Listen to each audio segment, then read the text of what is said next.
Welcome back to Ash on Comics. I'm Ash, and it's time for another comic book review. Today we've got X-Men Fantastic Four number 2. I believe this is called 4X. 4X X-Men Fantastic. Marvel's titles are really terrible these days, but what are you going to do? This is a solid book. It's by Zdarsky and Dodson, Terry Dodson.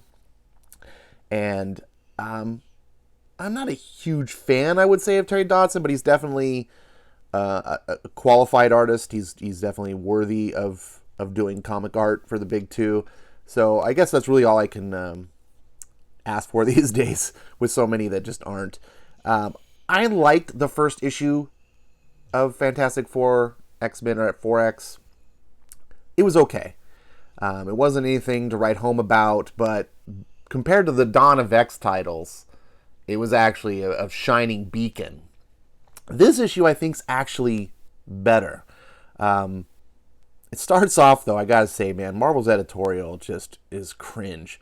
So, basically, Marvel, was it 10, 12 years ago, I don't know how long, basically decided we don't have enough money to pay editors anymore. So, we're going to just do away with editorial. But we still do need people to do the jobs that the editors are doing. So we're going to keep the job title, and we're going to keep people holding those job titles so that they can proofread and do all the minutia, I guess, that needs to be done. But they won't need to actually do the real important work of editors, which is collaborating on stories, being able to veto bad ideas, being able to foster the growth or develop, another writer's idea and make it even better, being able to maintain continuity, be able to help writers understand past continuity. Because let's face it, there's 80 years of comics. I can't expect some writer to come in and just be like, hey, you need to go read 50,000 comics now, so you understand the Marvel Universe frontwards and backwards and don't clash with previous history. Editors are supposed to be there, be able to do research and tell writers, hey, wait a second, this thing you have Wolverine doing doesn't make any sense. Whatever. Nowadays, they're just proofreaders. They just cut and paste shit, and they do things like this page here. So when I say cut and paste, read the bottom one first. Four fearless friends, a brilliant scientist, his best friend, the woman he loves, and her fiery-tempered kid brother. Together, they brave the unknown terrors of outer space and were changed by cosmic rays into something more than merely human, the Fantastic Four. Of course, there's 6 of them here, but that's besides the point. Then, read the top line, because it goes better when you do it in this order. Feared and hated, mutants around the world are flocking to the island nation of Krakoa to be a part of the first mutant society. Standing between that sacred land and the human world are the heroes of mutantum, the X-Men. This is the same thing that's just been regurgitated in issue after issue after issue after issue of X-Men because they don't have anything that they really know how to say, and it just comes off so dry.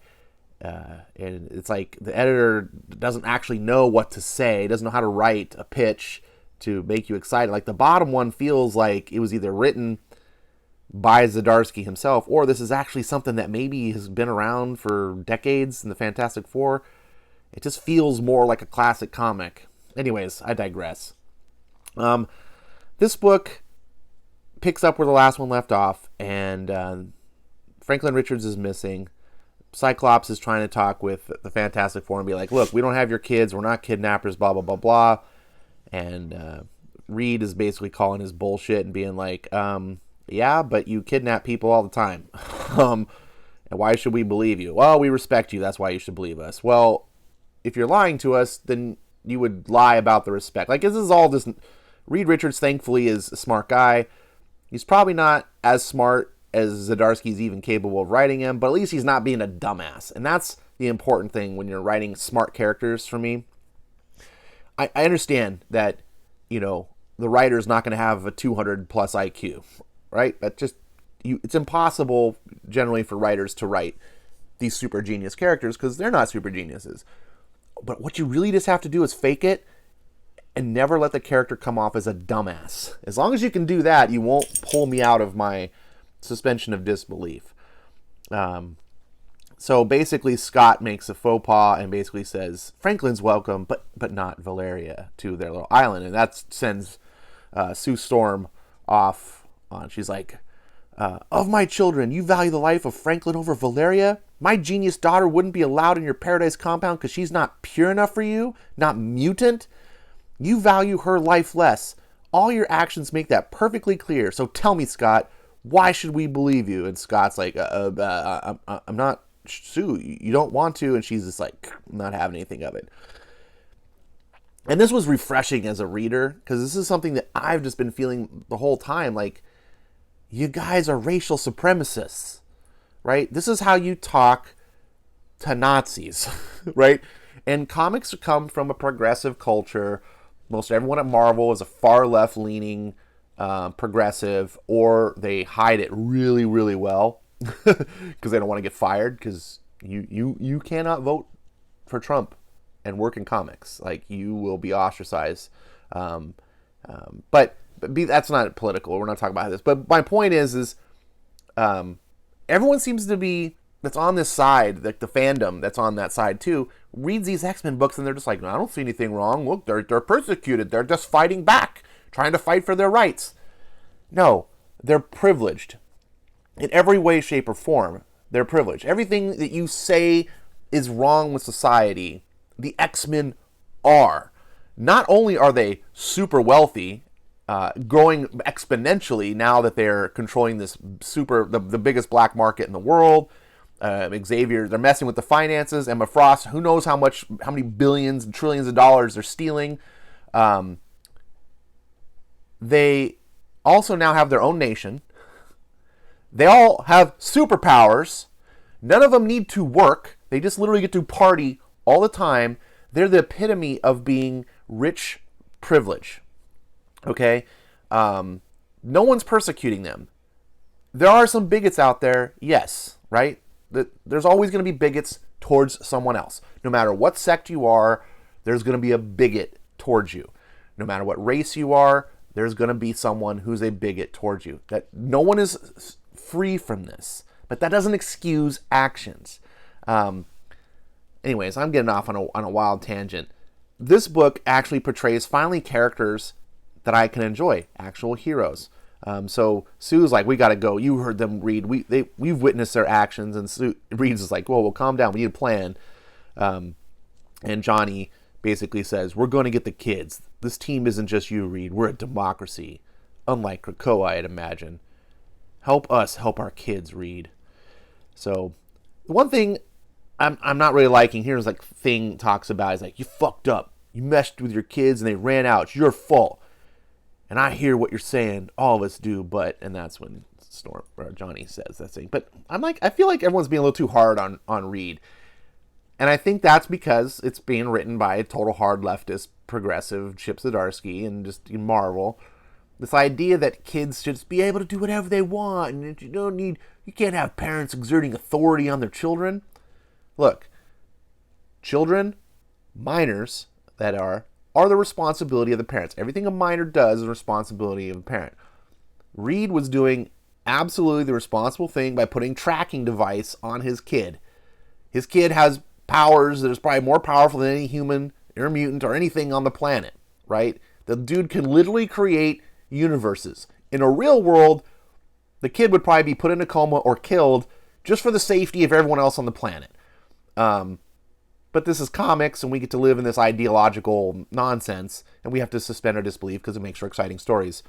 But Reed didn't do anything wrong by trying to put a tracker on his kid, and also making it so he can't go through the gates. Like, that's nothing. And for everyone treating him like, oh my God, you're some sort of crazy parent, like, stop it. So we go to the back to the ocean, where the Marauder in the last issue was harboring this kidnapping Reed's kids, because the X-Men are criminals, and Doom shows up, and I love Doom. Doom is probably one of my favorite characters of all time, definitely one of my favorite comic characters of all time, and he confronts Kitty Pryde, and he basically says that his motive, he wants to fix Franklin Richards. And then we get, I don't know, call this a blue page. It's not a white page anymore. It's kind of a neat little infographic here to kind of give us a perspective of how many mutants there are. Estimated 200,000 mutants on Krakoa. There's about 10,000 left that aren't on Krakoa. And of Omega level mutants, there's just one. So you kind of, it's whatever. So the X-Men are planning on what they should do, and they're trying to find Kitty Pryde and what's going on. And Scott's like, "Whoa, dude, we just fucking pissed off the Fantastic Four. We need to be ready for an attack." And there's like, whatever. Magneto's like, we're the most safest place in the world. This whole island is full of people with superpowers. And Scott's just like, they're the Fantastic Four. They could be here right now. And then you get this stupid scene where Scott confronts Emma, or comes to him, and he's just like, "Look at you, Mr. Summers, in the chambers with the upper class. Does it kindle any desire to be on the quiet council?" And then we get this little smirk on Scott. "Absolutely not. You know me, Mrs. Frost. I live to serve." And she's like, "Yeah, you do. You simp. Do what I say now." Just so stupid. But this is, I'm not even going to go on that. I know I'm going to piss someone off if I start going on that. So, Scott eventually is proven right that, the Fantastic Four, are someone that needs to be considered. Because Magneto's like, "We're a nation of mutants. This island is the most powerful place on the planet. We don't need a plan for a man who throws fire, a rock-studded brute." And Nightcrawler's like, "That may be true, my friend. But you can't plan for the mind of Mr. Fantastic. He can do most anything he wishes, or be most anywhere with the Invisible Woman." And just at that moment, they look at each other, and it's like, whoop, yep, guess who's in the room with them? The Fantastic Four. And at first she was like, "How do they get on Krakoa?" And then I'm like, yep, Mr. Fantastic, he can pull shit off. So they have these special suits that he designed, obviously, that let him through. And immediately, they get in a fight. Even though they know that the X-Men haven't kidnapped, they're just like, "You guys are a bunch of creeps. We're going to punch you in the head a little bit." Now, what's funny here is, in modern society, I keep hearing about the leftists always are like, punch a Nazi, punch a Nazi. If you see a Nazi, punch him. I'm never going to be ashamed to punch a Nazi. And this is exactly pretty much what the X-Men are doing. Now, I'm not really saying the X-Men are Nazis. I mean, the Nazis only wanted to kill the Jews and other small minorities. I mean, the X-Men pretty much want to eliminate all humanity. So, I mean, that's a whole nother level, really, when it comes right down to it. And before anyone argues and goes, "Ash, you're an idiot," that's, they haven't killed anyone or anything. It's like, well, go study German history. The Nazis didn't come out and just start killing Jews. That's not what they did. They didn't come out and announce they were going to kill. They started off in a real positive notion. The whole Holocaust started off from actually Hitler care. Well, that's what I call it, but it's basically Obamacare, but it was Hitler care. The whole socialized medicine, and as soon as socialized medicine went on, everyone's like, "Oh yeah, we're going to help everyone with socialized medicine." And then all of a sudden the death panels came, and the old people started dying. Because it was like, well, we're not going to give money. They're old. They're let them die. And then it was like, oh, well, if you have, retarded or mentally challenged, I should be politically correct, say, we're not going to devote money to let them die too. And then it was like, eventually it worked its way up to Jews. Didn't start that way. So, anyways, we go find out that Dr. Doom's got his own mutant paradise island, where his mutants can go and not have to go to Krakoa, and they can have their own place. It's also Dr. Doom's home away from home. He uses it when he wants to do non-Latveria stuff or whatever. And he basically puts out his motives are to help Franklin Richard be all that he can be. He's going to fix the kid. His dad couldn't fix him because Franklin Richard's powers are going away. Every time he uses his powers, they diminish, which is kind of a good thing, actually. Like, the kid's way OP. Meanwhile, this is all playing with not flashbacks, but cutting back to the island of Krakoa, where the Fantastic Four are just trying to get away, and the X-Men now are swarming them because this is what happens when you step on an anthill. There's just some pretty cool scenes here. Susan gets knocked out. Reed Richards has this cool little plan to like open up her mask because this is like a psychic protection suit. And he knows that as soon as that happens, one of the psychics, like Emma Frost, right as planned, tries to reach into her mind, and that brings her back to consciousness. And he immediately closes the helmet again. And it's like, boom, now she's awake. Sue Storm's powers can work, and they get away. And I was like, that's a pretty cool, like, little thing that happened that made me believe that the Fantastic Four could pull a little one-up on the X-Men and make a fast getaway. We go back to Doctor Doom, and he's, basically makes a deal with Kitty Pryde. It says, this is what I want. And you're not fully in on the deal. You just hear Kitty Pryde relay to the others, like, hey, I made a deal with Doom, and you get a little bit of things, but not the whole. And it comes down to he's going to help Franklin Richards. He's like, I'm not sure this is good. Valeria is like, well, reasoning with him is like, Doom likes us. We're not our parents. He likes us. He is never going to pass up an opportunity to show up our dad. So it all makes sense. Like, his motives fit with what he's doing.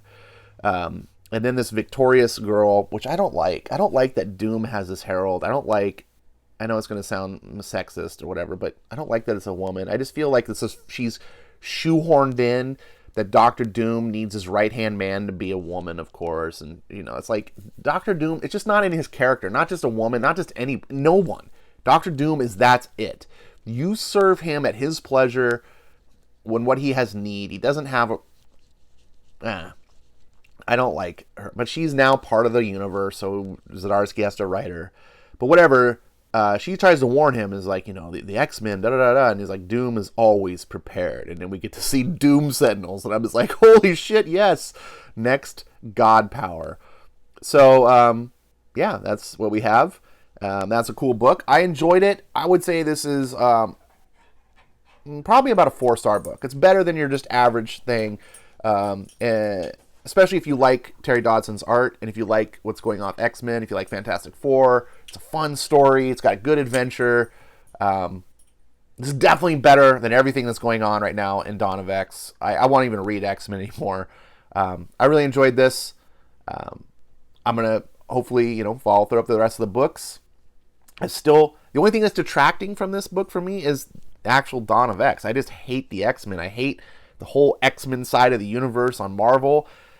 So this book only can be so good for me. It's got kind of a ceiling because I'm always held back from really getting into it because I just don't care about anything else. So thank you so much for listening. I hope that you got some value out of this review. Tell me what you think. Tell me what you disagree with. Tell me what you agree with. Tell me what you're liking.